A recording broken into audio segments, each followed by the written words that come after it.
Assalamu alaikum wa rahmatullahi wa barakatuh. Welcome to another video. Today I have an interesting topic, the name God or the God in the Semitic languages, and how they're very similar. In Hebrew, which is the language of the older prophets in the past, like Abraham, for example, and Isaac, the name of the God is Elo or Elohim, if I pronounce it correctly. As for Christianity, in their religion is Aramaic, language spoken by John the Baptist and Jesus Christ, peace be upon them. The language in it's Allah or Allaha, and in Arabic, the word is Allah. So, how these sound similar? And there's something interesting to know about all those prophets of God. They were all like Semitic. They all spoke Semitic languages. Now, some of the prophets spoke languages that don't necessarily exist anymore. I mentioned Abraham spoke Hebrew. Actually, that was Isaac who did it. At least Isaac and Jacob.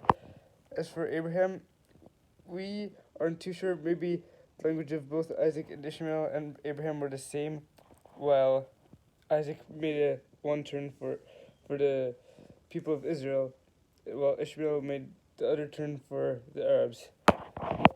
And as for Abraham, it is speculated that his language was Sumerian, pretty much, which is also a Semitic language, because he was born in Ur, which is part of Sumer, present-day Iraq.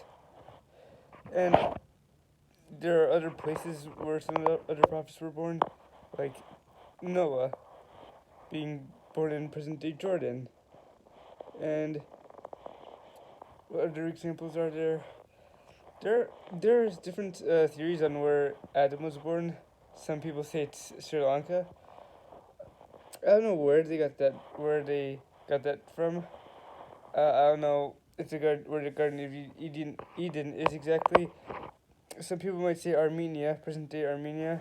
Others would say between present-day Armenia and present-day Iran, which is where they spoke Mazandarani today, which is not a Semitic language, it's Iranic.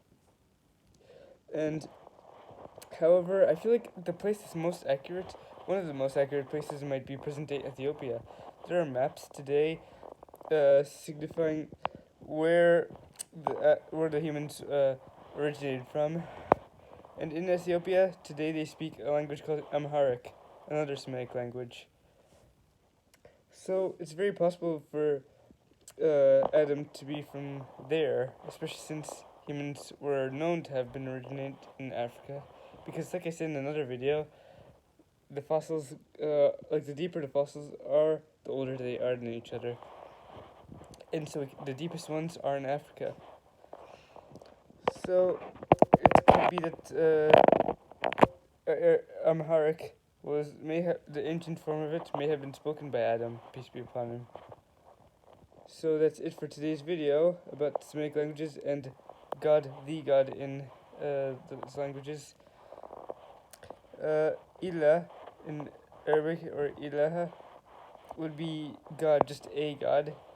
Pretty much, realistically, it's La in the Semitic languages, but formally it's Ilaha.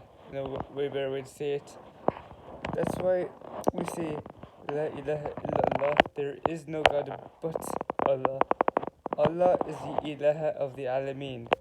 Alameen is everything, especially the world, the men, and the jinns, and the heavens. Everything.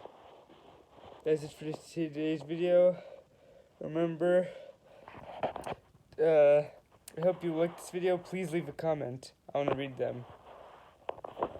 Assalamu alaikum wa rahmatullahi wa barakatuh. I love you all dearly. I bid you all adieu, and stay close to your Creator.